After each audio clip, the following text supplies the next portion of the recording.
Hello everyone, আমি জয়া চলে আসলাম একটা ছোট্ট মিনি ব্লগ নিয়ে। তো আজকে সানডে, তো সানডের পুরো দিনটায় আমি কী কী করেছি সেটাই তোমাদের সাথে আজকে শেয়ার করব। সকালবেলা চলে গেছিলাম পড়াতে, তারপরে পড়িয়ে এসে এই বাচ্চাটার সাথে খেলা করছিলাম। বাচ্চাগুলো আজকাল দিনে দিনে ফোন অ্যাডিক্টেড হয়ে যাচ্ছে। এই বয়সে আমরা ফোন ব্যাপারে কিছু জানতামই না, আর দেখো ফোন নিয়ে একটা ফোন যদি বন্ধ হয়ে যায় একটা ফোন নিয়ে অন করছে এরকম। কি আর বলবো, তোমাদের কি মনে হয় সত্যিই তো বাচ্চারা এখন ফোন অ্যাডিক্টেড হয়ে যাচ্ছে? যাই হোক, তো আজকে সানডে, তার জন্য সানডে স্পেশাল চিকেন হচ্ছে। তারপরে আমি চিকেন দিয়ে লাঞ্চটা করে নিলাম, আর এখানে কচুর লতি দিয়ে ভাত খাচ্ছিলাম, চিংড়ি মাছ আর কচুর লতি পাতায়। তারপরে তো খেয়ে দিয়ে একটা দুপুরের টানা ঘুম দিয়েছি। অনেক দিন পর এরকম একটা টানা ঘুম দিলাম, আর বেশ ভালো লাগছিল। বাট আমার না ঘুম থেকে ওঠার পরে কীরকম একটা শরীর করে, তার জন্য আমি দুপুরবেলায় ঘুমাতে চাই না, বাট ঘুম পাচ্ছিল তাই ঘুমিয়ে পড়লাম।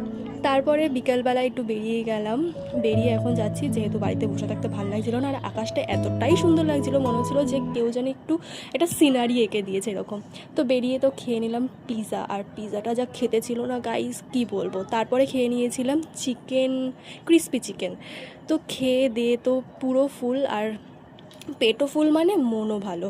তো তারপর একটু বসে খানিকক্ষণ গল্প করলাম, গল্প করে বাড়িতে এসে অনেকটা করে জল খেলাম, যেহেতু বাইরে অনেক উল্টোপাল্টা জিনিস খাওয়া হয়েছে।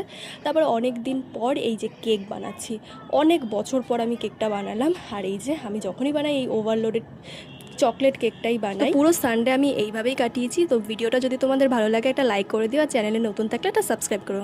Tata, bye bye.